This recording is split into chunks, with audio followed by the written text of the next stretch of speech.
اس کے بعد یہ کہا جا رہا ہے یا ایھا الذین آمنوا اوفوا بالعقود، سورہ مائدہ شروع ہو رہی ہے. اللہ اکبر. عقد کہتے ہیں دو شخصوں کے درمیان کوئی کانٹریکٹ، یا یوں کہہ لو کہ عقد مینس کانٹریکٹ، اور یہ دو آدمیوں کے درمیان ہوتا ہے کہ فیوچر میں، مستقبل میں ہم جو عہد کیے ہوئے ہیں چھوڑنے اور اس پر رہنے پر پابندی کریں گے کہ ہمیں یہ چھوڑ دینا ہے یا ہمیں اس پر رہنا ہے. یہ کانٹریکٹ اگر ہو جائے تو اس کانٹریکٹ کو عقد کہتے ہیں. عقد، اس کی جمع عقود ہے. اور ایک مفسر نے بڑا زبردست آرٹیکل لکھا ہے، ایک بڑی زبردست بات کہی ہے کہ اللہ تبارک و تعالی نے سورہ مائدہ کی اس پہلی آیت کے پہلے ٹکڑے میں یہ فرمایا ہے کہ اے ایمان والو تم عقود کو پورا کرو. اس جملے کی تفسیر اگر کی جائے تو کم سے کم 1000-1500 صفحات پر اس کی تفسیر کی جا سکتی ہے. اتنی جامع ہے. پوری آیت نہیں، خالی ایک ٹکڑا، اس ٹکڑے کی تفسیر 1000 صفحات سے زائد پر کی جا سکتی ہے. اللہ ذرا دیکھیں، عقد بنیادی طور پر 3 قسم کا ہوتا ہے. ایک، آپ نے اللہ سے کانٹریکٹ کیا ہے کہ ہم تیرے اوپر ایمان لائیں گے، تیری تابعداری کریں گے. یہ عہد نہیں ٹوٹنا چاہیے. جی، عہد الست میں ہم کہہ چکے ہیں، اللہ نے فرمایا تھا کیا میں تمہارا رب نہیں ہوں؟ ہم کہہ چکے ہیں کہ ہم تجھے اپنا رب مان چکے، ہم تجھے اپنا الہ مان چکے. ایک کانٹریکٹ ہو چکا ہے، لہذا اس کانٹریکٹ کو پورا کرو. آپ یا ایھا الذین، یہ ایمان کا تقاضا ہے. یا ایھا الذین آمنوا اوفوا بالعقود. تو ایک کانٹریکٹ ہوتا ہے اللہ اور اس کے بندے کے درمیان جو ہم کر چکے ہیں، اور ایک ہوتا ہے انسان اور اس کی ذات کے درمیان. کیسے؟ میں نے کہا میرے رب مجھے ایک بیماری لگ گئی ہے، میں پریشان ہوں، اگر میری یہ بیماری ٹھیک ہو جائے تو میں تیری راہ میں 3 روزے رکھوں گا، 10 روزے رکھوں گا، یا ایک اونٹ ذبح کروں گا، نذر مان لے. تو گویا کہ آپ نے اللہ تبارک و تعالیٰ سے کانٹریکٹ کر لیا نا، یعنی اپنی ذات کے اوپر اس کو لازم کر لیا. تو یہ کانٹریکٹ انسان اور اس کی ذات کے درمیان ہے. جی، یہ دوسرا کانٹریکٹ ہے. اور تیسرا انسان اور انسان کے درمیان. آپ کسی سے معاہدہ کرتے ہیں، آپ اس معاہدے کی پابندی کیجئے. بس گھوم پھر کر کے کانٹریکٹ یہی 3 قسمیں ہیں، اور ان کی تفسیر اگر کی جائے تو 1000 صفحات کیا 5000 صفحات 10,000 صفحات لکھ کے جا سکتے ہیں. یا ایھا الذین آمنوا اوفوا بالعقود. اگر عہد کرتے ہو، کسی سے وعدہ کرتے ہو، کسی سے کوئی عہد کرتے ہو، عقد کرتے ہو، کانٹریکٹ کرتے ہو، کانٹریکٹ کو پورا کرو.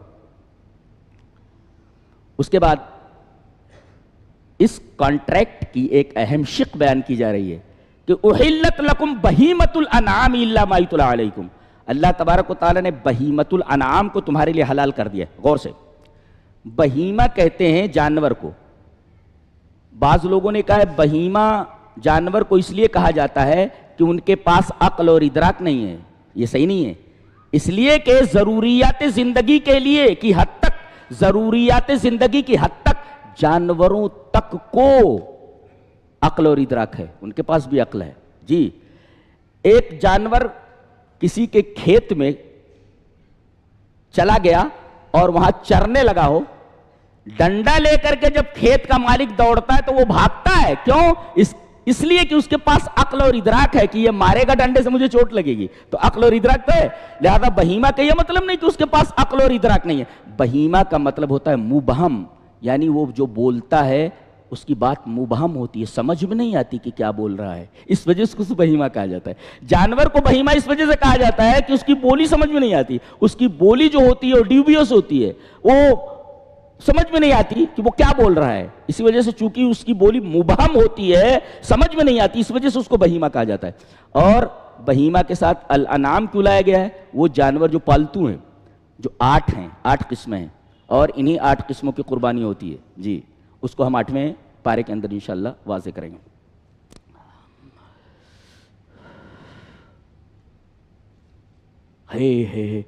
کتنی عجیب بات کہی گئی ہے. میں نے کہا نہیں کہ قرآن کی تفسیر اگر ایک لفظ میں کرنی ہے تو کیا کرو گے؟ عدل. عدل، پورا قرآن از اول تا آخر عدل ہے. بہت غور سے سنو.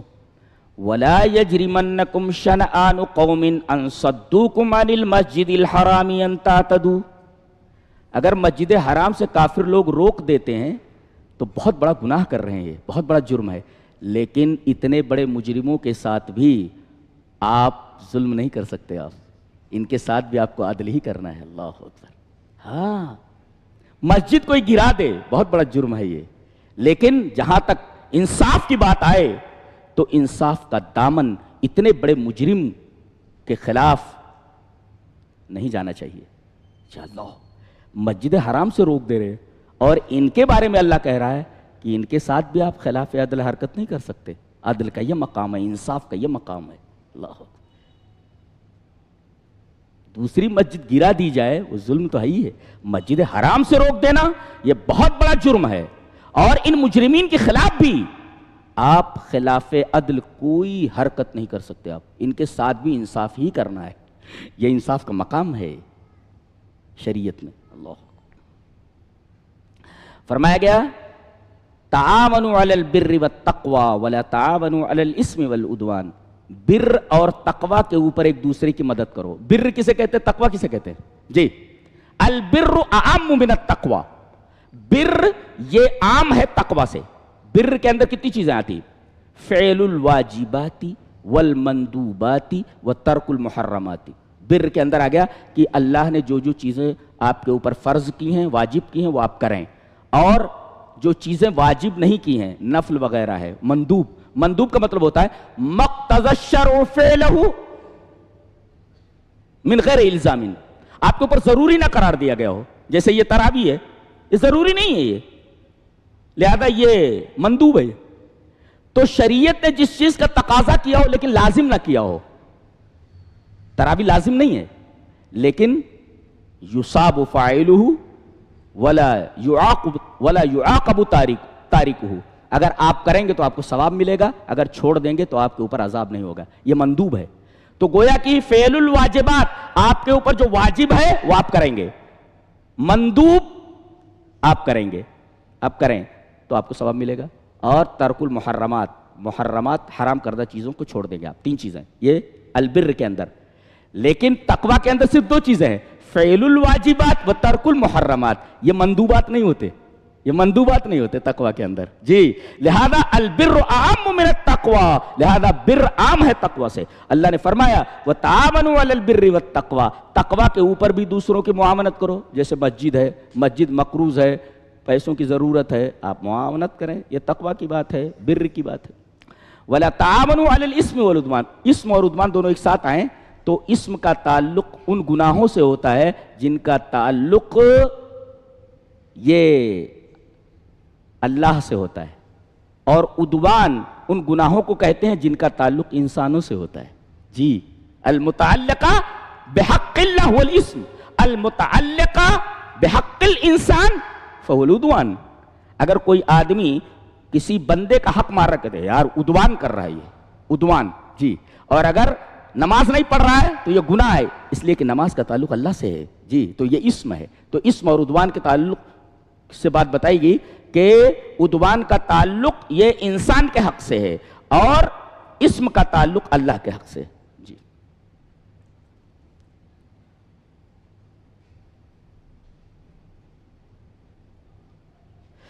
ایک بڑی پیاری بات کہی جا رہی ہے, الیوم اکملت لکم دینکم واتممت علیکم نعمتی. اللہ تبارک تعالیٰ فرما رہے ہیں میں دین کو کامل کر دیا ہے اور اپنی نعمت کو مکمل کر دیا. ایک ہوتا ہے اکمال اور ایک ہوتا ہے اتمام, دونوں باتیں کہی گئی. الیوم اکملت, اکملت میں اکمال, واتممت اتمام. تو دین کے لیے اکمال لایا گیا اور نعمت کے لیے اتمام لایا گیا. اکمال کسے کہتے ہیں؟ لا یمکن ان یزاد علیہ. اکمال کہتے ہیں اس کے اندر بڑھایا نہ جا سکے. دیکھو اس گلاس کو پورا پانی سے بھر دیا جائے, اگر ایک قطرہ بھی ڈالیں اور باہر نکل جائے تو سمجھو گلاس مکمل ہے. جی اب ظاہر ہے کہ اس کے اندر 2 چیزیں آپ ڈالیں گے, کوئی بھی چیز آپ ڈالیں گے باہر نکل جائے گی. اس کو کہتے ہیں اکمال. اکمال جو ہے زیادتی کو قبول نہیں کرتا.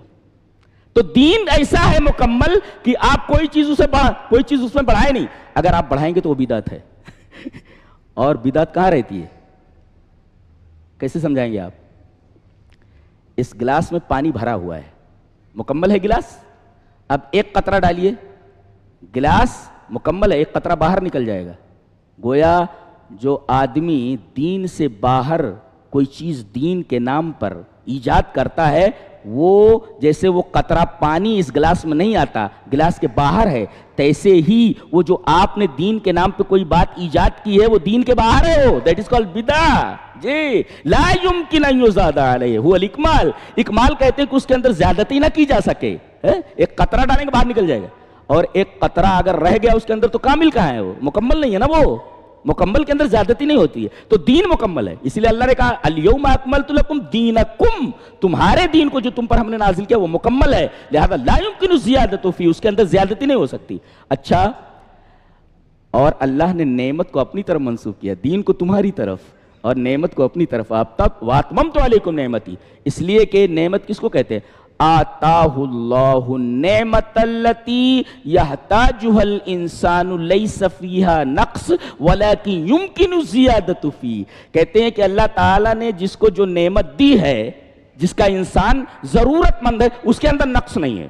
جو نعمت دے دی ہے اس کے اندر کمی نہیں ہے، لیکن اب یہ ایک گلاس دے دیا اللہ نے، مکمل ہے یہ جو نعمت دے دی ہے آپ کو، پانی سے بھرا ہوا گلاس، یہ نعمت ہے اور مکمل ہے یہ. جی لیکن آپ کو چائے کی بھی ضرورت ہے، اللہ یہ بھی دے دے مجھے. جی یہ چائے بھی دے دے. تو یہ جو چائے ہے آپ، یہ اللہ کی نعمت ہے، تو اللہ کی نعمت پر زیادتی ہو سکتی ہے. میرے رب تو نے جو دیا مکمل ہے، وہ یہ بھرا ہوا گلاس ہے، یہ نعمت مکمل ہے، لیس فیہا نقص، اس کے اندر کمی نہیں. لیکن میرے رب مجھے یہ بھی چاہیے، میرے رب مجھے یہ بھی چاہیے، میرے رب مجھے یہ بھی چاہیے. حضرت ایوب علیہ السلام کے بارے میں جب گفتگو آئے گی انشاءاللہ 23ویں پارے میں، اللہ تعالیٰ نے جب ان کو اچھا کر دیا، کتنی بڑی نعمت عطا کی ہے. کتنی تکلیف میں تھے وہ، روتے تھے، اور یہ بھی نہیں کہتے تھے اللہ مجھے میری بیماری ٹھیک کر دے، ایسا نہیں بولتے تھے. کہتے تھے مجھے بیماری لگ گئی ہے، بولتے تھے چھو دیا. بحث کریں گے وہاں پہ اس دعا کے اوپر. رونا آتا ہے اس دعا کو دیکھ کر کے کہ انبیاء اللہ تبارک و تعالیٰ سے کس قدر قریب ہوتے تھے، کتنی محبت کرتے تھے اللہ سے. تکلیف میں ڈال دیا ہے تو صرف دعا کر رہے ہیں وہ. اور دعا بہت ہی عجیب چیز ہے. جہاں پیسہ نہیں کام کرتا، جہاں دنیا کے لوگ اپنی طاقت نہیں لگا کر اس کام کو کر سکتے ہیں، وہاں دعا کام کرتی ہے. جی دعا مانگنے کا سلیقہ تو ہونا چاہیے. میں نے دیکھا ہے دعا کیسے قبول ہوتی ہے. جی مانگنے کا سلیقہ ہونا چاہیے. جی تو نعمت جو دی اللہ نے، جس کی ضرورت، میرے رب مجھے ایک گلاس پانی کی ضرورت ہے، تیری نعمت ہے وہ، لے. اب یہ پانی دے دیا، گلاس بھر کر کے ہے، اور ایک ہی گلاس مجھے چاہیے میرے رب. جی پانی پورا، پیٹ بھر گیا، ٹھیک ہے. جو دیا لیس فیہا نقص، جو نعمت عطا کی گئی وہ پوری کی پوری ہے، اس کے اندر نقص نہیں ہے، مگر نعمت کے اندر زیادتی ہو سکتی. میرے رب مجھے چائے بھی چاہیے، میرے رب مجھے یہ بھی چاہیے. تو حضرت ایوب علیہ السلام جب اچھے ہو گئے تو اللہ تبارک و تعالیٰ نے ان کے اوپر سونے کی ٹڈیوں کی بارش کی. یہ جو ٹڈیاں آتی جو کھیت کو کھا جاتی ہیں، اللہ تبارک و تعالیٰ چاہے سونے کی ٹڈیاں بنا سکتا ہے. اللہ اللہ، سونے کی ٹڈی، ایک ٹڈی گر جائے سونے کی، خالص سونے کی، کتنی قیمتی ہوتی ہے. تو وہ جلدی جلدی ٹڈیوں کو ادھر گر رہی ہے ادھر گر رہی ہے، دوڑ دوڑ کر کے اس کو اٹھا کر کے دامن میں بھر رہے ہیں. تو اللہ تبارک و تعالیٰ نے آواز دی کہ کیا تیرا پیٹ نہیں بھر رہا ہے؟ اتنا سب جمع کر رہا ہے. کہا میرے رب تو نعمتیں میرے اوپر نازل کر رہا ہے، تیری نعمتوں سے کس کا پیٹ بھرتا ہے؟ سبحان اللہ. ایک پیغمبر کا جواب کتنا پیارا ہے. اللہ تو اللہ کی نعمتیں سمیٹ لو، مانگو اس سے. ایک نعمت مل گئی ہے، اس کے اندر کمی نہیں ہے، میرے رب دوسری نعمت بھی چاہیے، مجھے اور چاہیے، مجھے اور چاہیے. تو اللہ تبارک و تعالیٰ نے نعمت کی اضافت اپنی طرف کی ہے. الیوم اکملت لکم دینکم، تمہارے دین کو تمہارے لیے مکمل. واتممت علیکم نعمتی، میری نعمت میں نے مکمل کر دی. تو نعمت کی اضافت اپنی طرف کی اللہ نے، اور دین کی اضافت تمہاری طرف. یہ گر جائے گی چائے، نیچے رکھ دو. جی اس کے بعد کہا گیا کہ کتا نجس جانور ہے. جی اگر وہ کسی برتن میں منہ ڈال دے تو 7 دفعہ دھوئے بغیر وہ پاک نہیں ہوتا. ایک مرتبہ مٹی سے یا صابن سے دھلیے. جی لیکن یہی کتا اگر عالم بن جائے، جی کیا ہے، یسألونک ماذا احل لهم قل احل لکم الطیبات وما علمتم من الجوارح. کتے کو آپ عالم بنا دیں، علمتم، کتا عالم بن جائے. میں نے دیکھا ہے ٹرینڈ کتوں کو، معلم کتوں کو، وہ جو گلی کے کتے ہوتے ہیں ان کے ساتھ مکس نہیں ہوتا، وہ ان کے قریب بھی نہیں جاتے گلی کے کتے، ایسا ہوتا ہے وہ. وہ ان میں مکس نہیں ہوتا اور نہ وہ کتے جو گلی کے ہوتے ہیں ان میں مکس ہوتے، یہ جو ٹرینڈ کتے ہوتے معلم ہوتے جو، جی تو اگر ان کو ٹرینڈ کر دیا جائے اور ان کو چھوڑ دیا جائے اور یہ جانور کو پکڑیں اور مار ڈالیں تو یہ مرا ہوا جانور حلال ہے، اور اگر کوئی دوسرا کتا پکڑ کر مار ڈالے کھانا حرام ہے، جائز نہیں ہے۔ عالم کتا اگر مار ڈالے جانور کو تو مرا ہوا جانور بغیر ذبح کے حلال ہے، جی لیکن شرط ہے اس کی، اولاً کتا ٹرینڈ ہو، معلم ہو، عالم کتا ہو، اور دوسرے مالک اس کا بسم اللہ کہہ کر چھوڑے شکار کے اوپر۔ خرگوش دکھا، بسم اللہ کہہ کر کے کتے کو چھوڑا گیا، کتا معلم ہے، ٹرینڈ ہے ایک، اور دوسرے بسم اللہ کہہ کر چھوڑا گیا دو، اور تیسرے کتا جب اس جانور کو پکڑے تو خود نہ کھائے، جی پکڑ کر کے بیٹھا رہے، جی اور پکڑنے کی وجہ سے مر بھی جائے تو بغیر ذبح کی حلال ہے، اور تیسرے جب چھوڑے تب جائے، اپنی مرضی سے نہ جائے، اگر اپنی مرضی سے چلا گیا تو اس جانور کا کھانا جائز نہیں، اور اگر شک ہو جائے تب بھی اس جانور کو نہیں کھا سکتے۔ مثلا پانی ہے ادھر اور ایک خرگوش پانی کے کنارے، نہر کے کنارے پانی پی رہا ہے، اب مالک نے دیکھا کہ وہاں وہ خرگوش بیٹھا ہوا ہے، کتے کو چھوڑا بسم اللہ کہہ کر کے، اس نے پکڑ لیا، اب جب یہ پہنچا مالک تو دیکھا کتا مرا ہوا ہے لیکن پانی میں گرا ہوا ہے، وہ شک ہے کہ پانی میں ڈوب کر مرا ہے کہ کتے کے پکڑنے کی وجہ سے مرا ہے، لہذا اس جانور کا کھانا جائز نہیں ہے، شک ہے اس کے اندر، جی نہیں کھا سکتے آپ۔ تو یہ ہے معلم کتا، عالم۔ تو اگر علم کی وجہ سے کتا ممتاز ہو جاتا ہے دوسرے کتوں سے تو ایک علم والا عام آدمیوں سے، جاہل آدمیوں سے بدرجہ اولا ممتاز ہوتا ہے، لہذا علم حاصل کرو، علم کی ضرورت، اور سب سے بڑا علم علم القرآن ہے۔ اس کے بعد کہا گیا کہ عیسائی لڑکی سے شادی کرنا یہودی لڑکی سے شادی کرنا کیسا ہے؟ جی صاحب فتح القدیر نے اپنی تفسیر کی کتاب فتح القدیر کے اندر لکھا ہے کہ یجوز تزویج الکتابیاتی والاولی ان لا یفعل، کہ عیسائی لڑکی سے مسلمان لڑکا شادی کر سکتا ہے، یہودی لڑکی سے کر سکتا ہے، لیکن بہتر یہ ہے والاولی، بہتر یہ ہے، اولا یہ ہے اللہ یفعل، کہ شادی نہ کرے، کیونکہ مسلمان لڑکیوں کی کمی ہے کیا تو ان کو لا رہا ہے تو اچھا۔ اور دوسری بات، 3 شرطیں ہیں، پاک دامن ہوں، کہاں ہے پاک دامن ان کے اندر، اور واقعی اہل کتاب ہوں، کہاں کتاب ہے ان کے اندر اب، اور تیسرے ایمان کا خطرہ نہ ہو، یہ 3 شرطیں ہیں۔ دیکھیے یہاں پر کیا کہا گیا، محسنین پاک دامن ہوں، ولا متخذی اخدان، بوائے فرینڈ بنانے والی نہ ہو، ہر لڑکی بوائے فرینڈ بنائے ہوئے، ومن یکفر بالایمان فقد حبط عملہ، جو ایمان کے ساتھ کفر کرے اس کا عمل ضائع ہو گیا، جی تو ایک تو محسن ہونا چاہیے اور واقعی اہل کتاب ہوں، من الذین اوتوا الکتاب، واقعی اہل کتاب ہوں، جی تو کتاب کو کون فالو کر رہا ہے، بائبل کو کون فالو کرتا ہے، اور دوسرے محسن، یہ عورت محسنین میں سے پاک دامن ہو، کہاں پاک دامن، اور تیسرے ایمان کا خطرہ نہ ہو، اگر یہ 3 چیزیں موجود ہوں تو کر سکتے ہو، بعض لوگوں نے کہا ہے، تو صاحب فتح القدیر نے بالکل کہا کہ شادی تو کر سکتے ہو لیکن بہتر یہ ہے کہ نہ کرو۔ ایک صاحب نے سوال کیا تھا، ذہن میں بٹھاؤ، کہ یار ہماری لڑکی تو تم لے جا رہے لیکن اپنی لڑکی ہم کو نہیں دے رہے ہو، کیوں؟ یعنی ایک مسلمان ایک عیسائی اور یہودی لڑکی کو اپنی دلہن بنا سکتا ہے، شادی کر سکتا ہے اس سے، یعنی یہودی اور عیسائی کی لڑکی کو آدمی اپنے عقد میں لا سکتا ہے۔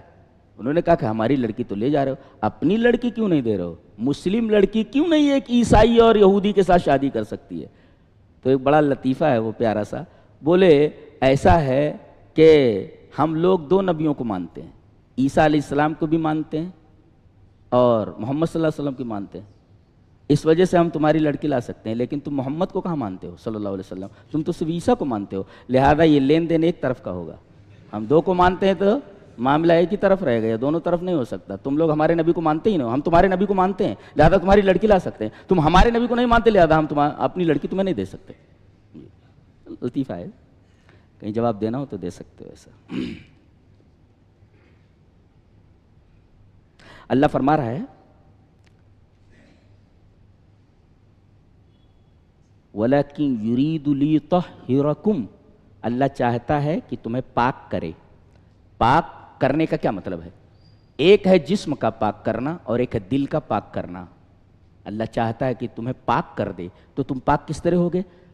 پانی سے بدن پاک ہوتا ہے اور توحید سے دل پاک ہوتا ہے۔ لہذا اللہ یہ کہتا ہے کہ پانی سے نہا لو، پاک ہو جاؤ گے، تمہارا بدن پاک ہو جائے گا، لیکن اس سے پہلے ضروری ہے کہ تم اپنا دل پاک کرو، اور یہ دل توحید سے پاک ہوگا۔ شرک کی گندگی پہلے نکالو وہاں سے۔ فَمَن يَكْفُرْ بِالطَّاغُوتِ وَيُؤْمِن بِاللَّهِ، پہلے طاغوت کا انکار کرو، اس کے بعد اللہ پر ایمان لاؤ۔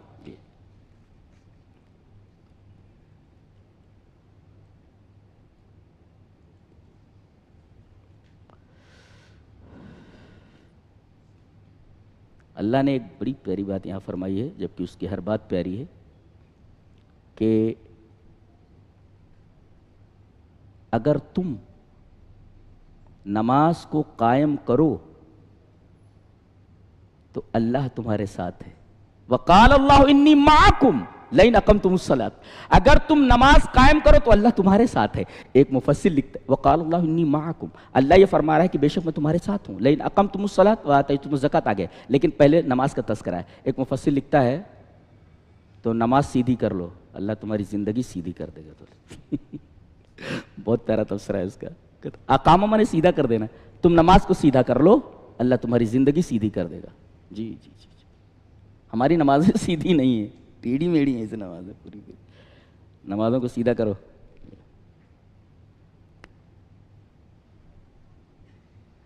فرمایا گیا یہ کافر کہتے ہیں کہ مسیح ابن مریم یہی اللہ ہے۔ اللہ فرما رہا ہے فَمَن يَمْلِكُ مِنَ اللَّهِ شَيْئًا إِنْ أَرَادَ أَن يُهْلِكَ الْمَسِيحَ ابْنَ مریم، اگر وہ عیسیٰ علیہ السلام کو مار دے، وہ امہ ان کی ماں کو، ومن فی الارض جميعا، دنیا کے تمام انسانوں کو مار دے، کون روک سکتا ہے اس کو؟ کون روک سکتا ہے اس کو؟ اللہ۔ یہ بتایا گیا کہ یہ دونوں اپنی موت نہیں روک سکتے۔ عیسیٰ علیہ السلام اپنی موت نہیں روک سکتے، ان کی ماں اپنی موت نہیں روک سکتی، اپنی ماں کی موت کو حضرت عیسیٰ نہیں روک سکتے، تو مالک کون؟ مالک وہی ہوتا ہے جو الہ ہو، وہ مالک ہوتا ہے۔ جب یہ روک نہیں سکتے تو الہ کیسے ہوئے؟ جی یہ مطلب اس کا۔ اس کے بعد حضرت آدم علیہ السلام کے دو بیٹوں کا واقعہ بیان کیا جا رہا ہے۔ اللہ اپنے نبی سے کہہ رہا ہے وَاتْلُ عَلَيْهِمْ نَبَأَ ابْنَيْ آدَمَ، آدم کے دو بیٹوں کو ان کا جو واقعہ ہے سچا سچا بیان کر دو۔ اس میں مورخ کو جو تاریخ لکھتے ہیں ان کو یہ تعلیم دی ہے کہ کوئی بھی بات لکھو پوری دلیل کے ساتھ لکھو۔ فلاں جگہ کب ہوا تھا، اب تو تاریخ مٹا رہے لوگ، جی تاریخ مٹا رہے، جبکہ تاریخ کے بارے میں قرآن حکیم کا حکم ہے کہ لکھو تو بالکل صحیح لکھو، حق کے ساتھ۔ یہاں کہا جا رہا ہے اے ہمارے حبیب آپ ان سے آدم کے دو بیٹوں کا واقعہ بیان کر دیں سچ سچ، حق کے ساتھ۔ حق کا مطلب کیا ہوتا ہے؟ اس میں آپ کے جذبات کا دخل نہ ہو، اور لکھیں تو بالکل صحیح صحیح لکھیں، اس کو حق کہتے ہیں۔ ہوا کیا تھا؟ بیٹے کا نام قابیل بتایا گیا ہے ایک، اور ایک بیٹے کا نام حابیل بتایا گیا۔ ان دونوں نے اللہ کے حضور قربانی پیش کی۔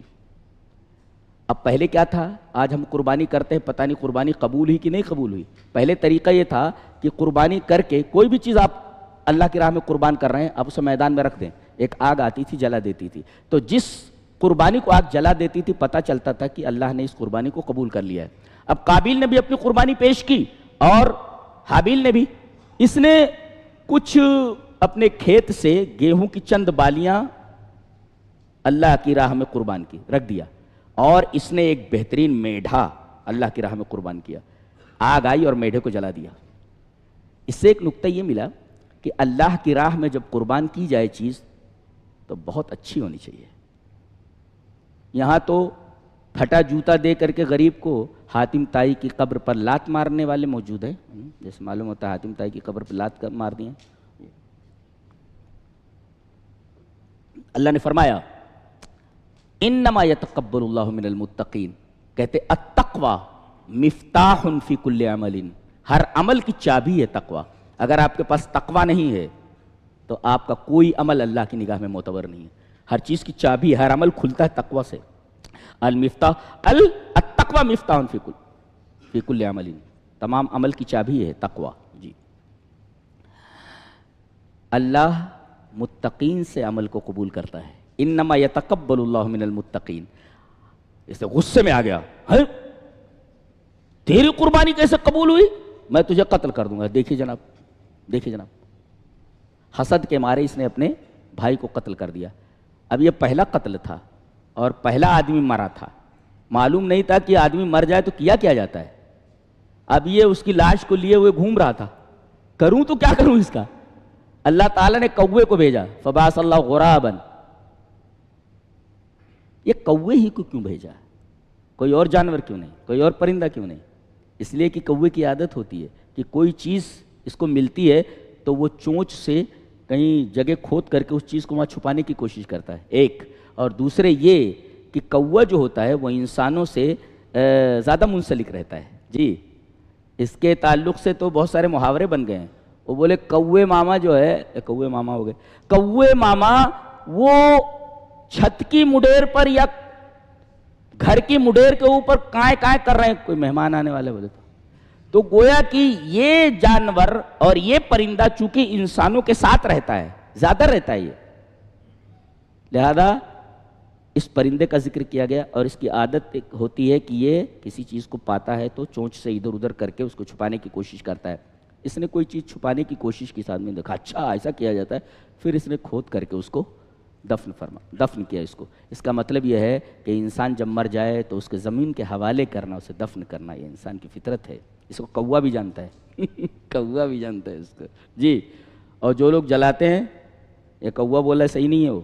فبعث اللہ غرابا یبحث فی الارض لیریہ کیف یواری سوءۃ اخیہ. اللہ نے کوے کو بھیجا جو زمین کے اندر وہ کوئی چیز تلاش کر رہا تھا یا کھود رہا تھا، لیریہ کیف یواری سوءۃ اخیہ، تاکہ اس کو دکھائے کہ اپنے بھائی کی لاش کو کس طرح چھپائے. کیف یواری سوءۃ اخیہ.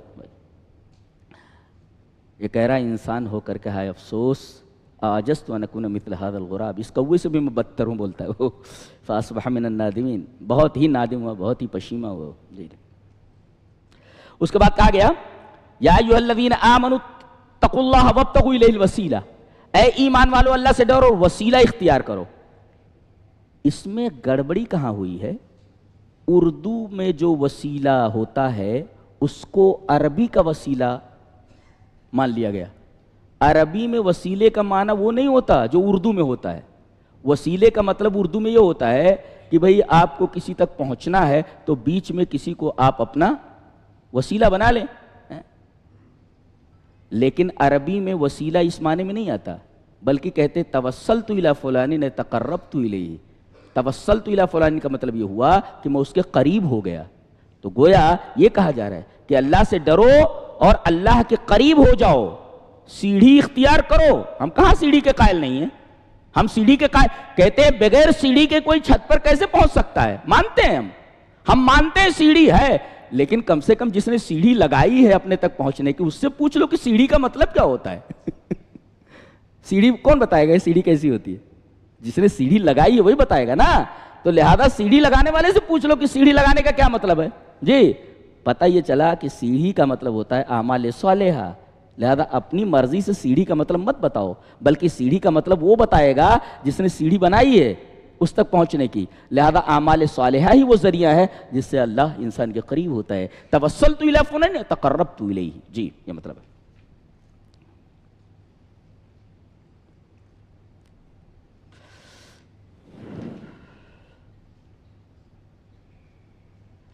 ایک بڑی عجیب بات کہی جا رہی ہے. ابھی ایک آدمی وہ تیاگی جو ہے وہ مرتد ہو چکا ہے وہ، تو اللہ فرما رہا ہے یا ایھا الذین آمنوا من یرتد منکم عن دینہ.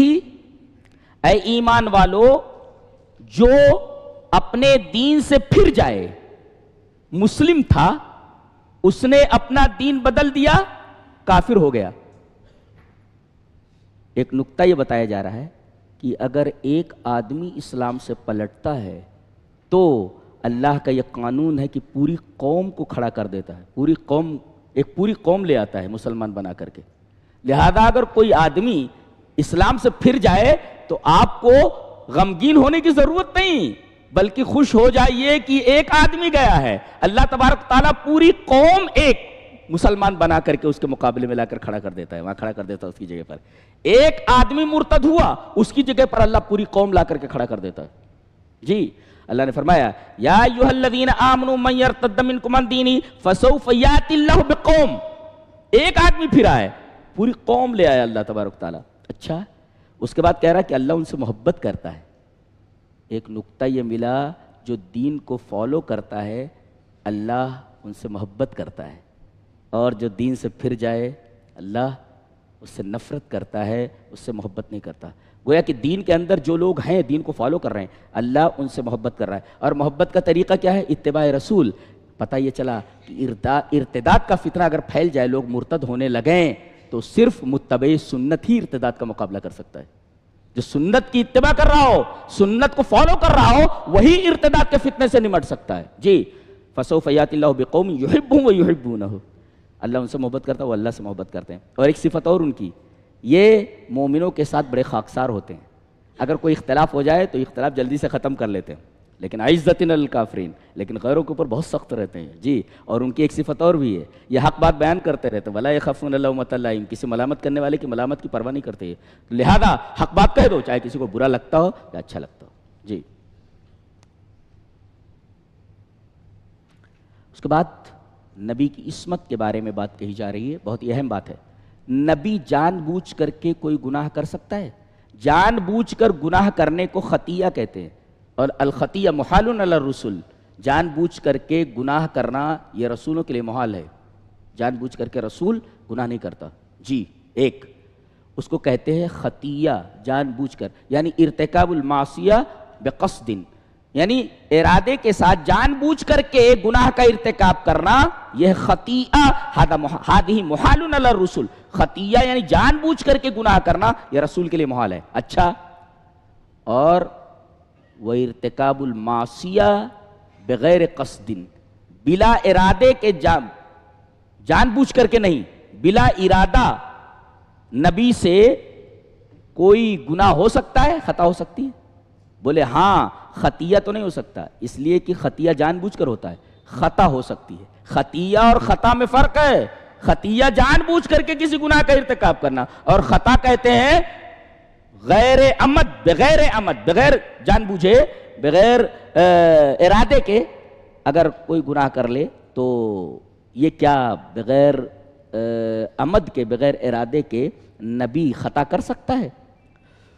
اس کی دو قسمیں ہیں، ایک تو دنیا کے بارے میں اور ایک دین کے بارے میں. دنیا کے بارے میں یہ غلطی ہوتی ہے، جی کر سکتا ہے دنیا کے بارے میں، اس لیے کہ دنیا کے بارے میں نبی کو زیادہ معلومات نہیں ہوتی. جی جیسے کچھ لوگ کھجور کی تعبیر کر رہے تھے، وہ کھجور کو ایک دوسرے میں ملا کر کے گابھا کرتے، تعبیر وہ تو بولنا، نر کھجور اور مادہ کھجور کو ملا کر پلانٹ کرتے تھے. نبی کریم صلی اللہ علیہ وسلم فرمایا کیا کر رہے ہو؟ بولے وہ نر اور مادہ کھجوروں کو ملا کر کے ہم لوگ پلانٹ کرتے ہیں تو فصل بڑی اچھی آتی ہے. کیا بولے نر اور مادہ ویسے ہی لگا دو، پوری فصل تباہ ہو گئی. وہ تو نبی کریم صلی اللہ علیہ وسلم فرمایا انتم اعلم بامور دنیاکم، تم اپنے دنیا کے معاملے کو مجھ سے زیادہ جانتے ہو. دیکھیں یہاں پر غلطی ہوئی، یہ دنیا کا معاملہ ہے. دین کے معاملے میں بلا ارادہ غلطی ہو سکتی ہے، غلطی ہو سکتی ہے، لیکن کیسی غلطی؟ خلاف اولا، یعنی اس کو کرتے تو اور اچھا ہوتا. اس کا مطلب ہے وہ بھی غلطی ہوئی مگر وہ بھی ٹھیک ہی ہے، لیکن اس سے اچھا یہ تھا یہ کرتے تو. جی جیسے بدر کے قیدیوں کے بارے میں تھا، بدر کے قیدیوں کے بارے میں آپ نے حضرت عمر کی بات نہیں مانی. حضرت عمر کیا کہہ رہے تھے؟ اللہ کے رسول جتنے پکڑ کر کے ہیں سب کی گردن مار دی جائے. اللہ اکبر. اور ایک رشتہ دار کی گردن مارے، بھائی بھائی کی گردن مار دے. اللہ اکبر. کتنی محبت تھی ان کو اسلام سے، یعنی ہر جذبہ، ہر بات اسلام سے نیچے ہی ہوتی تھی، ایمان سے نیچے ہی ہوتی تھی. وہ نہیں دیکھتے تھے کہ ایمان اگر ہے اور رشتہ داری، تو ایمان کے مقابلے میں رشتہ داری نہیں دیکھتے تھے. جی تو حضرت عمر نے کہا کہ سب کی گردن مار دی جائے. حضرت ابوبکر نے کہا کہ اللہ کے رسول فدیہ دے کر چھوڑ دیا جائے، فدیہ دے کر چھوڑ دیا جائے. اچھا نبی کریم صلی اللہ علیہ وسلم نے رحم، چونکہ آپ رحمت للعالمین ہیں، لہذا قیدیوں کو فدیہ دے کر کے چھوڑ دینے کا حکم دے دیا. آیت نازل ہوئی کہ یہ خطا ہے، یہ قتل کر دینا زیادہ بہتر تھا، اس لیے کہ وہ ہاتھ ہی نہیں رہتے نا جو تلوار اٹھا سکیں. لہذا ان کو قتل کر دینا زیادہ بہتر تھا. تو چھوڑ دینا بھی ٹھیک ہی ہے, لیکن اگر قتل کرتے تو زیادہ بہتر تھا. تو خلاف اولا اگر کوئی کام ہو تو وہ خطا ہے جی. اور انسان کی خطا میں اور نبی کی خطا میں فرق ہوتا ہے جی. انسان کی خطا کے بارے میں معلوم نہیں ہوتا کہ اللہ نے اس کو معاف کیا کہ نہیں, لیکن اگر نبی سے خطا ہو جائے تو لا یقرہم علی خطئہم, اللہ تبارک و تعالی نبی کی خطا پر اس کو باقی نہیں رکھتا, اس لیے کہ امت کے لیے اسوہ ہوتا ہے. وہ بتا دیا جاتا ہے غلطی ہوئی آپ سے, تاکہ لوگ معلوم کر لیں, جان لیں کہ یہاں یہ غلط ہے, یہ صحیح نہیں ہے, یہ صحیح نہیں ہے. اللہ اپنے نبی کو کسی خطا کے اوپر باقی نہیں رکھتا بلکہ اس کی اصلاح کرتا ہے. یہاں یہ ہونا چاہیے تھا, آپ نے یہ کر لیا ہے. بالکل سمجھ میں آیا؟ اس کو کہتے ہیں عصمت انبیاء, عصمت رسول. اور نقطہ یہ ملا, واللہ یعصمک من الناس, میرے نبی آپ ما انزل الیک من ربک, دو ہی چیز نازل ہوئی, قرآن اور حدیث, کتاب و سنت, دونوں چیزوں کی تبلیغ کرتے رہیے. بدلے میں اللہ آپ کی حفاظت کرے گا لوگوں سے, لوگ آپ کو کچھ نہیں بگاڑ سکتے. تو گویا کہ اگر آپ کو اپنی حفاظت چاہیے تو حفاظت کا ایک ہی طریقہ ہے کہ آپ دین کو لوگوں تک پہنچائیں, دین کو پہنچاتے رہیں جی. فرمایا گیا, ایک بڑی پیاری بات کہی جا رہی ہے کہ کہتے ہو کہ حضرت مریم یہ گاڈ ہیں, یہ گاڈس ہیں, خدا ہے, عیسیٰ علیہ السلام خدا ہیں. فرما رہے ہیں کہ امہ صدیقہ, حضرت مریم یہ صدیقہ ہیں. اور آگے کہا جا رہا کانا یا کولانی طعام, دونوں کھانا کھاتے تھے. کون؟ عیسیٰ بھی اور مریم بھی. اور جو کھانا کھائے وہ معبود کیسے ہو سکتا ہے؟ اس لیے کہ کھلانے والا معبود ہوتا ہے, کھانے والا معبود نہیں ہوتا. اب اسی پر قیاس کر لو کہ کتنے معبودان باطلہ ہیں جو صرف کھا رہے ہیں, کھلا کوئی نہیں رہا ہے جی, سب کھا رہے ہیں. یہ لاؤ, وہ لاؤ, یہ ہون کرو, یہ چیز لاؤ, وہ چیز لاؤ, صرف کھا رہے ہیں سب. یطعم ولا یطعم, نہ اصلی معبود ہوتے جو کھلائے, جو کھائے, سب کھا رہے ہیں. یہ ان کے معبود باطل ہونے کی دلیل ہے کہ سب معبودان باطل کھا رہے ہیں. معبود حقیقی تو ہوتا جو کھلائے. تو یہ دیکھو, ان کی ماں سچی تھی, ہر بات سچ کہتی تھی جی. یہاں امت کی ماؤں کو تعلیم دی کہ جھوٹی بات مت کریں, بہت جھوٹی ہوتی ہیں بعض عورتیں. وہ امہ صدیقہ, ان کی ماں سچ بولنے والی. کانا یا کلانی طعام, بیچ میں یہ جملہ کیوں لایا گیا کہ دونوں کھانا کھاتے تھے؟ یہ جملہ اس وجہ سے لایا گیا, یہ جملہ بیچ میں اس وجہ سے لایا گیا کہ حضرت مریم کا صدیقہ ہونا الگ ہے اور معبود ہونا الگ ہے. مسلمان یہ تو کہتے ہیں کہ اللہ کے ولی کو ہم مانتے ہیں, کہتے ہیں یا اولیاء کو نہیں مانتے. ہم کہتے ہیں کہ وہ اللہ کے نیک بندے ہیں جی. ہم مانتے ہیں لیکن مانگتے نہیں. ماننے میں اور مانگنے میں فرق ہے. کہتے ہیں یہ اولیاء کو مانتے نہیں, مانتے ہیں ہم کہ وہ اللہ کے نیک بندے تھے, مانگتے نہیں. یہ نہ مانگنے کی وجہ سے کہتے نہیں مانتے. کہتے ہیں یہ عیسیٰ کو نہیں مانتے. ارے مانتے بھئی, اللہ کا پیغمبر مانتے ہیں, سن آف گاڈ نہیں مانتے. مانتے تو ہیں ہم, لیکن جس طرح تم مانتے اس طرح نہیں مانتے. تو یہ جو مزار پرست, قبر پرست لوگ ہیں, یہ کہتے ہیں کہ یہ لوگ اولیاء کو نہیں مانتے. ارے بھئی اولیاء کو کون نہیں مانتا؟ ہم اولیاء کو مانتے ہیں, ان سے مانگتے نہیں. اس لیے کہ ماننا الگ چیز ہے, مانگنا الگ چیز ہے. اسی طرح ہم عیسیٰ علیہ السلام کو مانتے ہیں کہ وہ اللہ کے پیغمبر ہیں. ہم یہ نہیں مانتے کہ وہ اللہ کے بیٹے ہیں. اللہ کا بیٹا ہونا الگ ہے, الہ ہونا الگ ہے, اور پیغمبر ہونا الگ ہے جی. اس وجہ سے یہاں بیچ میں لایا گیا کانا یا کلانی طعام. اس کے بعد آپ دیکھیں گے کہ سب سے پہلے حلال کا تذکرہ ہے. کیا کہا گیا پہلے؟ احلت لکم بہیمۃ الانعام, اور پھر فوراً بعد آگے حرمت علیکم المیتۃ. تو پہلے حلال کا تذکرہ کیا گیا, بعد میں حرام کا تذکرہ کیا گیا. کیوں؟ یہ بتانے کے لیے کہ حلال کا دائرہ بہت وسیع ہے, حرام کا دائرہ محدود ہے. کیا آپ نے نہیں دیکھا کہ حضرت آدم علیہ السلام کے لیے جنت کی تمام نعمتیں حلال تھیں, صرف ایک درخت کا پھل کھانے سے منع کر دیا گیا تھا. تو ایک درخت کا پھل کھانے سے منع کیا گیا تھا, ایک شجر ممنوعہ کے مقابل میں جنت کی تمام نعمتیں تھیں. تو حلال کا دائرہ بہت وسیع ہوتا ہے, حرام کا دائرہ محدود ہوتا ہے, لیمیٹڈ ہوتا ہے. اسی وجہ سے اللہ تبارک و تعالی نے پہلے حلال کا تذکرہ فرمایا, پھر حرام کا تذکرہ کیا. اس سے فقہا نے ایک اصول نکالا ہے کہ اشیاء میں اصل اباحت ہے. جی اشیاء میں اصل اباحت ہے کہ کیا مطلب؟ یعنی آپ کسی چیز کو یا چیزوں کو استعمال کرتے جائیں گے یہاں تک کہ اس کے حرام ہونے کی دلیل آ جائے. جی تمام چیزیں آپ استعمال کریں گے یہاں تک کہ حرام ہونے کی دلیل آ جائے کہ یہ چیز حرام ہے بس، ورنہ آپ تمام چیزیں استعمال کرتے جائیں. تو اشیاء میں اصل اباحت ہے، تمام چیزوں کو آپ استعمال کرتے جائیں گے یہاں تک کہ کسی چیز کے اوپر حرام ہونے کی دلیل آ جائے، کسی چیز سے روک دیا جائے. تو اشیاء میں اصل اباحت ہے. جی یہ فقہا نے ایک اصول نکالا ہے، اور یہیں پر یہ فرق جان لیجئے کہ ایک ہوتا ہے عبادت کا معاملہ اور ایک ہوتا ہے دنیا کا معاملہ. ایک ہوتا ہے دین کا معاملہ، ایک ہوتا ہے دنیا کا معاملہ. بہت غور سے سنیں، ایک ہوتا ہے دین کا معاملہ، ایک ہوتا ہے دنیا کا معاملہ. تو ہم عبادت کے معاملے میں، دین کے معاملے میں رکے رہیں گے جب تک کہ اس کے کرنے کی دلیل نہ آ جائے، اور دنیا کے معاملے میں ہم کرتے رہیں گے جب تک کہ منع کی دلیل نہ آ جائے. یہ فرق نہیں سمجھے؟ عبادت میں ہم رکے رہیں گے دین کے بارے میں یہاں تک کہ اس کے کرنے کی دلیل آ جائے کہ یہ کرنا ہے. جی اور دنیا کے بارے میں ہم کرتے رہیں گے یہاں تک کہ اس کے رکنے کی دلیل آ جائے کہ یہاں رک جانا ہے.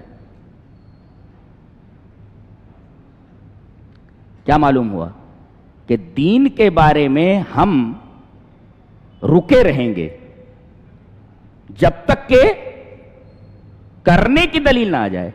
کچھ لوگ کہتے ہیں کہ دکھائیے، ہم کہتے ہیں کہ بھئی 11ویں شریف نہیں ہے. اچھا 11ویں شریف نہیں ہے.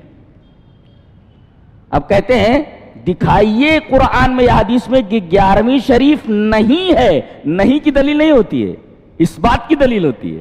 جی دین میں ہم رکے رہیں گے جب تک کہ اس کے کرنے کی دلیل نہ آ جائے. لہذا سامنے والے کا یہ مطالبہ کہ آپ یہ دکھائیں کہ 11ویں شریف نہیں ہے، نہیں کی دلیل لائیے، یہ مطالبہ اس طرح سے غلط ہے.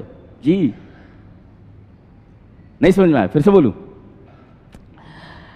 دنیا کے بارے میں ہم چیزیں کرتے رہیں گے جب تک کہ اس کے ممانعت کی دلیل نہ آ جائے کہ آپ کو نہیں کرنا ہے، اور دین کے بارے میں ہم رکے رہیں گے جب تک کہ اس کے کرنے کی دلیل نہ آ جائے. جی یہ معلوم ہے آپ کو؟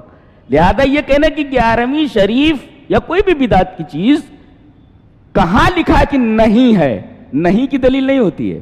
جی ہونے کی دلیل ہوتی ہے. ہم دین کے بارے میں رکے رہیں گے، نہیں کریں گے جب تک کہ کرنے کی دلیل نہ آ جائے. یہ دین کا معاملہ ہے. ہم نہیں کریں گے جب تک کرنے کی دلیل نہ آ جائے، اور دنیا کے بارے میں ہم کرتے رہیں گے جب تک نہ کرنے کی دلیل آ جائے. فرق سمجھ میں آیا؟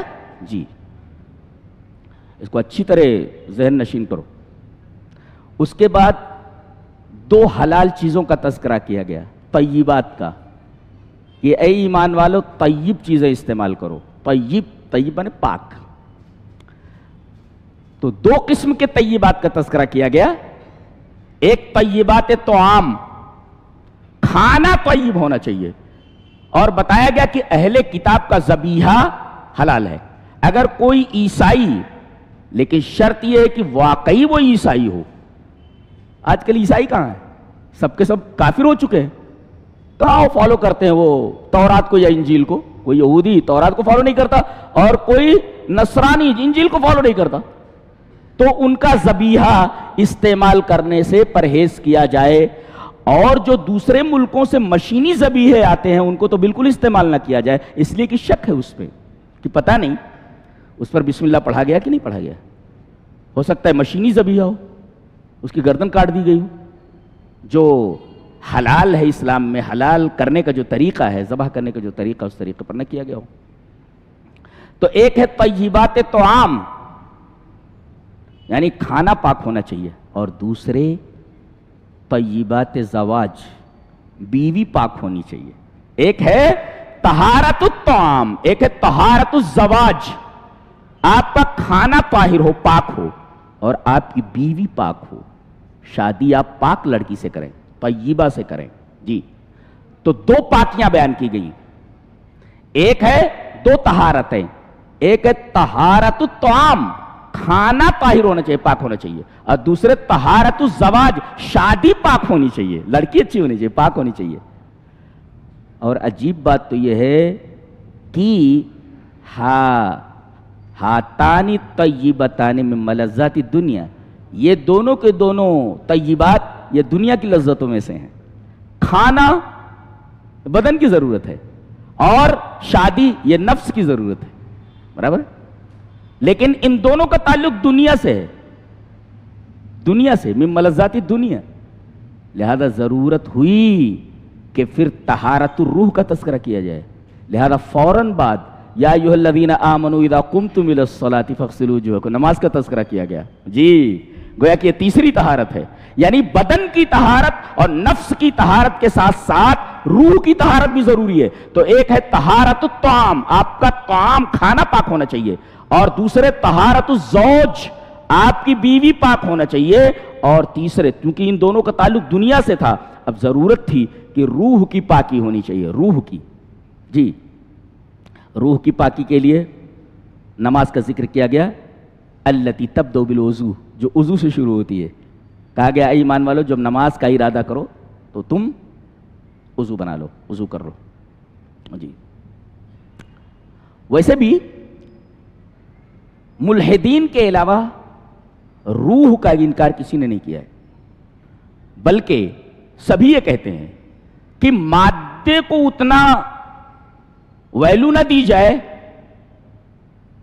کہ روح کے اوپر ہماری کوئی نظر ہی نہ ہو، جی۔ اس لیے کہ یہ بدن تو مٹی کا ہے، مٹی میں مل جاتا ہے، لیکن روح یہ امر ربی ہے۔ جس طریقے سے بدن کی ایک ضرورت ہے، اسے روح کی بھی ضرورت ہے۔ اور جہاں تک روح کا معاملہ ہے، بدن کو اگر کاٹو تو تلوار سے کٹ جائے گا، پانی میں ڈوب جائے گا، آگ میں جل جائے گا، اور ہوا جو ہے سکھا دیتی ہے، جی۔ سنسکرت میں کہا گیا ہے نینم چھندنتی شسترانی نینم دہتی پاوکہ نہ چینم کلیدینتے اپہ نہ شوشیتی ماروتہ۔ کہا گیا کہ اسے شستر نہیں کاٹ سکتے، آتما کو، روح کو۔ نینم، چھد مانے کاٹنا، جی، اس کا روٹ ورڈ ہے۔ نینم چھندنتی شسترانی، شسترم شسترے شسترانی، واحد تسنیہ جمع، تو اس کو شستر یعنی ہتھیار نہیں کاٹ سکتے۔ نینم دہتی پاوکہ، نہ اینم، آبجیکٹو کیسے، اینم، نہ اس کو آگ جلا سکتی۔ پاوک مینس آگ، جی، نہ اس کو، سنسکرت میں پاوک آگ کو بولتے، اس کو آگ نہیں جلا سکتی۔ اور نہ چینم کلیدینتے اپہ، آپ مانے پانی، پانی اس کو ڈبو نہیں سکتا، بھگو نہیں سکتا۔ اور نہ شوشیتی ماروتہ، نہ اس کو ہوا سکھا سکتی۔ شش مانے سکھانا، اور ماروت مانے ہوا، ہوا اس کو سکھا نہیں سکتی، جی۔ تو بدن تو کٹ جاتا ہے، مٹی میں مل جاتا ہے، روح کے اوپر کوئی محنت نہیں ہو رہی ہے۔ تو آتما کا اقرار تمام مذاہب نے کیا ہے کہ آتما ایک چیز ہے۔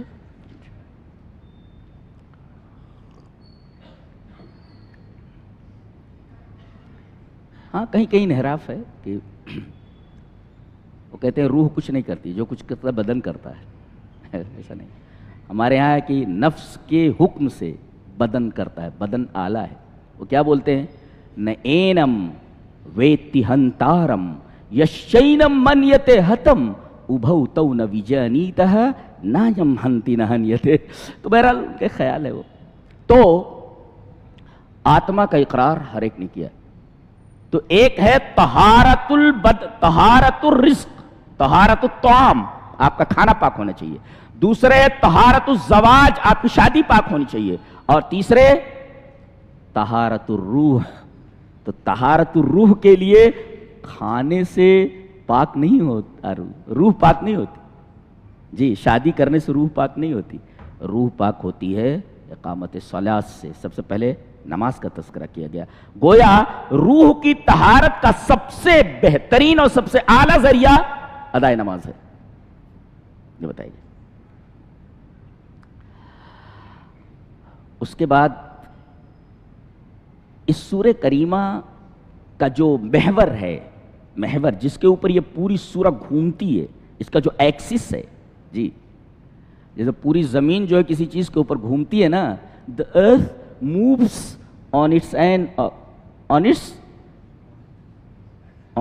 own axis، اپنے ایکسس، اپنے محور کے اوپر گھومتی ہے۔ تو یہ سورہ کریمہ یہ کون سے محور کے اوپر گھومتی ہے؟ 5 چیزیں، جیسے the earth moves on its own axis، ایسے یہ سورہ کریمہ یہ کس ایکسس کے اوپر گھومتی ہے، یہ کس محور کے اوپر گھومتی ہے؟ بتایا گیا کہ شریعت کے مقاصد 5 اس سورہ کریمہ میں بیان کیے گئے۔ اللہ اکبر! شریعت کے مقاصد 5 کون ہیں؟ 5 مقاصد ہیں شریعت کے۔ ایک تو ہے حفظ الدین، دین کی حفاظت کی جائے۔ اللہ نے فرمایا یا ایھا الذین آمنوا من یرتد منکم عن دینہ، دین سے پھرنا نہیں چاہیے، یہ دین کی حفاظت ہے، منع کیا گیا، دین سے پھرنا نہیں ہے جی، دین سے پھرنا نہیں ہے۔ ایک تو دین کی حفاظت، اور دوسرے وحفظ النفس، آدمی کی ذات کی حفاظت۔ من قتل نفسا بغیر نفس او فساد فی الارض فکانما قتل الناس جميعا، اگر بلا وجہ کسی ایک انسان کو قتل کر دیا گیا تو پوری انسانیت کا قتل ہے۔ تو گویا کہ ایک انسان کا قتل پوری انسانیت کا قتل ہے، یہ حفظ النفس ہے جی، ذات کی حفاظت، دین کی حفاظت، ذات کی حفاظت۔ اور ایک ہے مال کی حفاظت، حفظ المال، کہا گیا والسارق والسارقۃ فاقطعوا ایدیہما، چور اور چورنی کا ہاتھ کاٹ دو۔ اگر ہاتھ نہیں کاٹو گے تو یہ دوسرے کے مال کو محفوظ نہیں رہنے دیں گے، لہذا یہ حفظ المال ہے کہ اگر کوئی دوسرے کے مال کے اوپر دست درازی کرے تو اس کا ہاتھ کاٹ دیا جائے، تاکہ لوگوں کا مال ان کی دست درازی سے محفوظ رہے۔ تو ایک ہے حفظ الدین، ایک ہے حفظ النفس کہ ایک انسان کا قتل پوری انسانیت کا قتل، اور تیسرے حفظ المال کہ اگر کوئی چوری کرے تو اس کا ہاتھ کاٹ دیا جائے، اور ایک ہے حفظ العقل، اس وجہ سے کہا گیا یا ایھا الذین آمنوا انما الخمر والمیسر والانصاب والازلام رجس من، شراب مت پیو، اس لیے کہ شراب ڈائریکٹ یہ عقل کے اوپر اثر کرتی ہے، آدمی کو ہوش نہیں رہتا کہ اچھا کیا ہے برا کیا ہے، سڑک کیا ہے اور نالا کیا ہے۔ بعض بات تو دوسرے کے گھر میں گھس جاتے ہیں، ارے کہاں کہ تیرا گھر نہیں ہے، تیرا گھر ادھر ہے بولے تو عقل کی حفاظت۔ تو ایک ہے دین کی حفاظت، اور ایک ہے نفس کی حفاظت، تیسرے ہے مال کی حفاظت، اور چوتھے ہے عقل کی حفاظت، اور ایک ہے عرض کی حفاظت، حفظ العرض، آبرو کی حفاظت۔ لہذا آبرو کی حفاظت کے لیے کہا گیا کہ زنا کے اڈے قائم نہ کیے جائیں، بلکہ ولا متخذات اخدان، یہاں تک کہ بوائے فرینڈ اور گرل فرینڈ بھی نہ بنایا جائے، اس لیے کہ العلاقہ بین الجنسین قبل الزواج حرام، اس لیے کہ 2 جنسوں کے درمیان تعلق شادی سے پہلے یہ حرام ہے، اسلام اس کو حرام قرار دیتا ہے۔ شادی سے پہلے 2 جنسوں مرد اور عورت کے درمیان کسی بھی قسم کا تعلق حرام۔ تو العلاقہ بین الجنسین قبل الزواج حرام، یہ ہے حفظ العرض، یہ ہے آبرو کی حفاظت۔ گویا کہ شریعت کے جو مقاصد 5 ہیں، 5 مقاصد ہیں، یہ سورہ کریمہ ان سے بحث کرتی ہے۔ کتنی عجیب بات ہے، کتنی عجیب و غریب سورہ ہے جی۔ اور ایک بات اور کہی گئی کہ ہر ایک کا ایک تشخص ہوتا ہے، جس کو کہتے ہیں الہویت الممیزہ، یعنی ایک ممیز، ایک ممتاز تشخص ہوتا ہے۔ تو اسلام کا الگ ایک تشخص ہے جی، لہذا اس تشخص کو باقی رکھا جائے۔ کیسے؟ بتایا گیا کہ تعلق رکھو مگر مرج مت ہو جاؤ، مرج مطلب ضم ہو جانا، گم ہو جانا، دوسری تہذیبوں سے تعلق رکھو، یہاں تک کہ کتابیہ عورت سے شادی کی اجازت دی گئی ہے، دوسرے دین کی ہے وہ، نصرانی عورت سے شادی کی جا سکتی ہے، یہودی عورت سے شادی کی جا سکتی ہے۔ تعلق رکھیے آپ، تعلق کی اجازت دی گئی، لیکن اتنا مت مرج ہو جائیے، اس میں ضم ہو جائیے کہ آپ کا تشخص ختم ہو جائے۔ جی، جیسے تشخص ختم ہو جائے کہ کیا مطلب، اس کو سمجھاتا ہوں میں۔ پانی، اس کی الگ ایک ہویت ہے، برابر ہے، الگ اس کا تشخص ہے۔ شکر، اس کا الگ ایک تشخص ہے۔ ہادہ لیسا ہادہ، یہ نہیں ہے۔ ہادہ الماء، ہادہ ماؤن وہادہ سکر، یہ پانی ہے اور یہ شکر ہے، برابر ہے۔ تو پانی کی الگ ایک ہویت ہے، ایک الگ ایک تشخص ہے اس کا، اور چینی کا، شکر کا الگ ایک تشخص ہے، برابر ہے۔ لیکن اگر اسی شکر کو پانی میں ملا دیا جائے تو پتہ نہیں چلتا کہ شکر گئی کہاں، گویا کہ مرج ہو گئی اس میں۔ تو تعلق رکھنے کے لیے کہا گیا ہے، مگر ایسا نہیں کہ شکر کی طرح آپ اس تہذیب میں مل جائیے کہ آپ کا تشخص ختم ہو جائے، اجازت نہیں اس کی۔ اسی وجہ سے کہا گیا یا ایھا الذین آمنوا لا تتخذوا اليہود والنصارى اولیاء، اے ایمان والو تم یہود اور نصارہ کو اپنا گہرا دوست مت بناؤ۔ اس طریقے کا دوست کہ آپ کا تشخص، آپ کی ہویت ممیزہ ختم ہو جائے، اس شکر کی طرح جسے پانی میں ڈال دیا جائے۔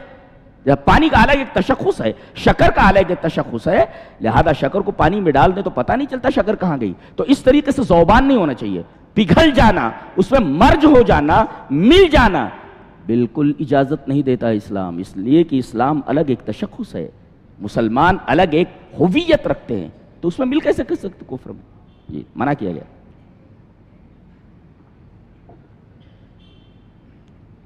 اس کے بعد یہ فرمایا گیا کہ حلال اور طیب چیز استعمال کرو، چاہے کپڑا ہو، چاہے کھانا ہو، کوئی بھی چیز۔ اور عجیب بات ہے کہ حلالاً طیبہ کے استعمال کے بعد واتقوا اللہ کہا گیا۔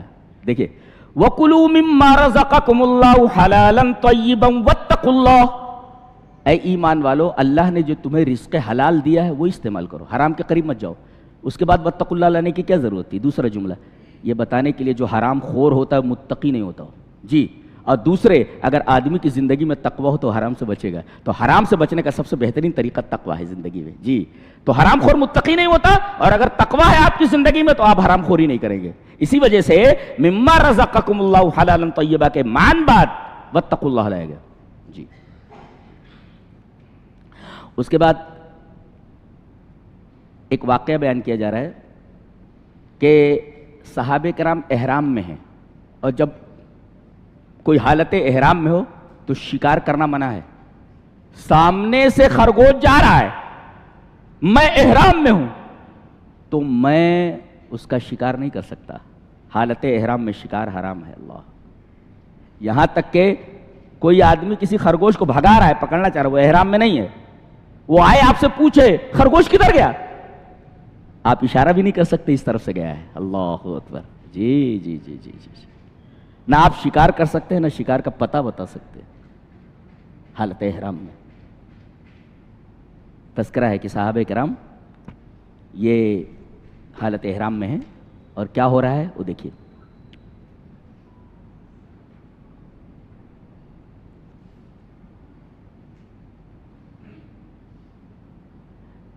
عجیب آیات قرآنیہ ہے، دیکھو، یا ایھا الذین آمنوا لیبلونکم اللہ بشیء من الصید تنالہ ایدیکم ورماحکم لیعلم اللہ من یخاف بالغیب۔ بہت غور سے سنیں، اے ایمان والو، اللہ تم کو شکار کی کسی چیز سے تمہیں آزما رہا ہے، خرگوش جا رہا ہے، شکار کی ایک چیز ہے، آزما رہا ہے، اور تنالہ ایدیکم، اتنا قریب ہے کہ آپ اپنے ہاتھوں سے پکڑ سکتے ہیں اس کو، آپ کے دسترس میں ہے، تنالہ ایدیکم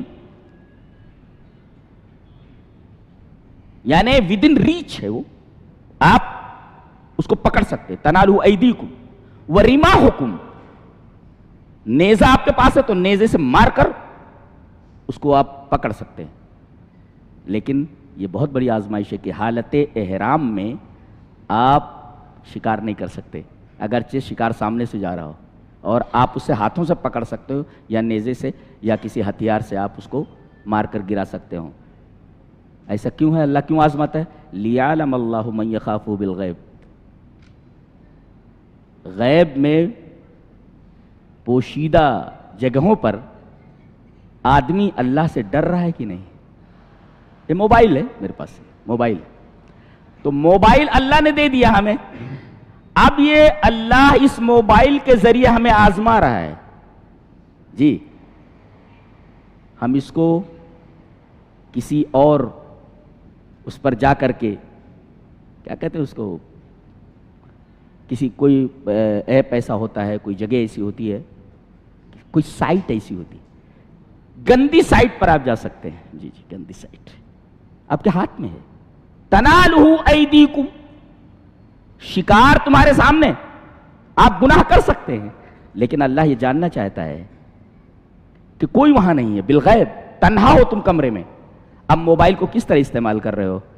دینی کوئی بات ڈھونڈ رہے ہو یا کسی گندی سائٹ پہ آپ ہو؟ اللہ اکبر، تو گویا کہ موبائل بھی ایک نعمت ہے، ہذہ نعمت عظمیٰ، یہ بہت بڑی نعمت ہے اللہ تبارک و تعالیٰ کی موبائل، اور یہ آپ کے ہاتھوں میں ہے، لہذا اللہ یہ موبائل تمہارے ہاتھ میں دے کر کے آزمانا چاہتا ہے کہ غلط سائٹ پہ ہو کہ صحیح سائٹ پہ ہو۔ ہمیشہ مومن آزمائش کے دور میں ہے، ہر وقت آزمائش میں ہو جی۔ اس کے بعد یہ کہا جا رہا ہے کہ ایک دفعہ حواریین، حضرت عیسیٰ کے جو ساتھی تھے ایمان لانے والے آپ پر، ان کو حواری کہا جاتا ہے، اور نبی کریم صلی اللہ علیہ وسلم پر ہمارے جو آپ کے ساتھی ہیں انہیں صحابہ کہا جاتا ہے، تو حواریین ہیں وہ، لیکن نبی کریم صلی اللہ علیہ وسلم کے بھی صحابی بعض آپ کے حواری ہیں جی، کل بتاؤ کون ہے وہ، تو اور لکھ کر کے لاؤ کون حواری ہے نبی کے۔ میرا خیال ہے کہ ان کا نام زے سے شروع ہوتا ہے، میں نے ہنٹ دے دیا ہے، دیکھ لو، اس کے علاوہ کوئی ہو سکتا ہے۔ تو تمام حواریین ایک دفعہ بھوکے ہوئے، انہوں نے حضرت عیسیٰ کے پاس آ کر کے کہا، کیا کہا کہ اے عیسیٰ، هل يستطيع ربك ان ينزل علينا مائدة من السماء، کیا آپ کا رب ہمارے اوپر آسمان سے دسترخوان نازل کر سکتا ہے؟ تو حضرت عیسیٰ نے پہلے کہا، قالت اتقوا اللہ ان کنتم مؤمنین، ارے کیا بول رہے ہو تم، ایمان والے ہو کر کے ایسا مطالبہ کر رہے ہو، اللہ سے ڈرو، یعنی آسمان سے دسترخوان آنا چاہیے تمہارے لیے، اللہ سے ڈرو ان کنتم مؤمنین۔ تو آپ کے حواریین نے کہا ہم بھوکے ہیں، قالوا نريد ان ناكل منها، ایک تو ہم اسے کھائیں بھوکے، وتطمئن قلوبنا، اور ہم دسترخوان آسمان سے اترتا ہوا دیکھیں تو ہمارا دل مطمئن ہو جائے، یعنی ہمارا علم الیقین سے آگے نکل کر عین الیقین میں داخل ہو جائے، وتطمئن قلوبنا جی۔ لہذا حضرت ابراہیم علیہ السلام نے جو یہ مطالبہ کیا تھا کہ میرے رب میں دیکھنا چاہتا ہوں تو مردوں کو زندہ کیسے کرتا ہے، اس کا یہ مطلب نہیں کہ آپ کوئی علم یقینی نہیں تھا کہ اللہ مردوں کو زندہ کر سکتا ہے، بلکہ آپ کیفیت دیکھنا چاہتے ہیں مردے زندہ کیسے ہوتے ہیں تاکہ اطمینان قلب ہو۔ وہاں بھی وہی کہہ رہے ہیں وَلَكِنْ لِيَطْمَئِنَّ قَلْبِي، اللہ نے فرمایا ایمان نہیں، بولے نا ایمان ہے، وَلَكِنْ لِيَطْمَئِنَّ قَلْبِي، تو گویا کہ دو باتیں کہہ رہے ہیں، ایک تو ہمارا پیٹ بھر جائے گا، دوسرے ہمارا دل بھر جائے گا، تو دل کا علاج بھی ہو جائے گا کہ دل مطمئن ہو جائے گا، اور بدن کا علاج ہو جائے گا کہ بھوکے ہیں پیٹ بھر جائے گا، تو دونوں چیزیں مانگ رہے ہو۔ قالوا نريد ان ناكل منها وتطمئن قلوبنا، اور ہم جان لیں کہ آپ سچ بول رہے ہیں، ونعلم ان قد صدقتنا، گویا کہ آپ کی رسالت کی گواہی بھی ہمارے سامنے آ جائے گی کہ آپ سچے رسول ہیں، اور ہم اس پر گواہ ہو جائیں گے۔ عیسیٰ علیہ السلام نے کہا اللہم ربنا انزل علینا مائدة من السماء، اے ہمارے رب آسمان سے دسترخوان اتار دے، یہ ایک نبی کی دعا ہے۔ اللہ تبارک و تعالی نے کہا انی منزلہ علیکم، نازل تو کر دیتا ہوں، فمن یکفر بعد منکم فانی اعذبہ عذابا لا اعذب احدا من العالمین، دسترخوان نازل کر دیتا ہوں، میں قادر ہوں، اللہ میرا رب کیسا ہے، اللہ دسترخوان بھیج دیتا ہوں، کوئی مسئلہ نہیں دسترخوان بھیجنے کا، لیکن اس کے بعد اگر کوئی انکار کرے گا، فمن یکفر بعد، اس کے بعد اگر کوئی انکار کرے گا تو ایسی سزا دوں گا، ایسا عذاب دوں گا، دنیا میں کسی کو ایسا عذاب نہیں دیا گیا۔ سوال یہ ہے کہ دسترخوان اترا کہ نہیں اترا، اختلف العلماء فی ذلک، اس میں علماء مختلف ہیں۔ ترمذی شریف کی ایک روایت ہے کہ اس میں کیا تھا دسترخوان پہ؟ کھینچ کیا تھی؟ حضرت ابن عباس رضی اللہ تعالیٰ عنہما سے روایت ہے کہ کھینچ جو تھی اس میں سمکہ و ارغفہ، مچھلی اور روٹی، مچھلی اور روٹی، بہترین کھینچ ہے روٹی اور مچھلی۔ جنت میں ہم لوگوں کا جب انشاءاللہ استقبال ہوگا تو کھینچ میں یہ رہے گی، مچھلی کا کلیجہ رہے گا، کلیجی مچھلی۔ بعض جگہوں پر مچھلی کا کباب بناتے ہیں، کیسے پتہ نہیں، اس کو مکسر میں مچھلی کو ابال کر کے کانٹا نکال کر، جی انی منزل علیکم فمن یکفر بعد منکم فانی اعذبہ عذابا لا اعذبہ احدا من العالمین۔ تو یہ جو اترا دسترخوان، اس پر کیا تھا؟ سمکہ و ارغفہ، مچھلی اور روٹی۔ یہ تو ابن عباس کہتے ہیں۔ ترمذی شریف کی روایت میں ہے کہ یہ دسترخوان اترا، لیکن شرط یہ تھی کہ کوئی کل کے لیے رکھے گا نہیں، ابھی سب کھا لینا، سب کھا لینا، ابھی کل کے لیے رکھے گا نہیں، اور دوسرے خیانت نہیں کرے گا۔ یعنی خیانت کرنے کا مطلب کل کے لیے رکھے گا نہیں، بالکل بھی نہیں، بچا کر رکھنا نہیں۔ کچھ لوگوں نے بچا کر رکھ لیا، اللہ کا عذاب آیا، مسخو بقردۃ و خنازیر، سور اور بندر بنا دیا گیا ان کو۔ لیکن ترمذی شریف کی یہ روایت جو عمار ابن یاسر سے، یہ روایت ضعیف الاسناد ہے، صحیح نہیں ہے، یہ روایت صحیح نہیں ہے۔ حضرت حسن بصری یہ فرماتے ہیں واللہ ما نزلت المائدۃ، اللہ کی قسم مائدہ اترا نہیں، دسترخوان اترا نہیں۔ کیوں؟ اس لیے کہ وہ جو شرط تھی کہ اس کے بعد اگر تم انکار کرتے ہو تو ایسا عذاب تمہارے اوپر نازل کروں گا کہ کسی کو اوپر ویسا عذاب دنیا میں نہیں آیا ہوگا۔ وہ شرط سن کر کے وہ جو کنڈیشن تھی وہ ڈر گئے سب، اور بولنے لگے لا نریدھا، بولے ہمیں نہیں چاہیے، بولتا کیا بولے؟ لا نریدھا، نہیں چاہیے، چاہیے ہی نہیں۔ اور یہی زیادہ صحیح ہے، حالانکہ جمہور سلف کیا کہتے ہیں کہ دسترخوان اترا تھا، جی، جس میں امام سمعانی ہیں اور خاص طور سے ابو جعفر النحاس ہیں اور شیخ الاسلام ابن تیمیہ رحمہ اللہ ہیں، ان کے نزدیک کہتے ہیں کہ جمہور سلف کے نزدیک یہ دسترخوان اترا تھا، واللہ عالم۔ بہرحال میرا رجحان یہ ہے کہ یہ دسترخوان نہیں اترا تھا، کیونکہ عیسائیوں کی کتابوں میں اس مائدہ کا، اس دسترخوان کا کوئی ذکر نہیں ملتا ہے۔ اتنی بڑی بات تھی، کم سے کم ان کے جو ہے بائبل میں اور ان کی کتاب میں ہونا چاہیے تھا۔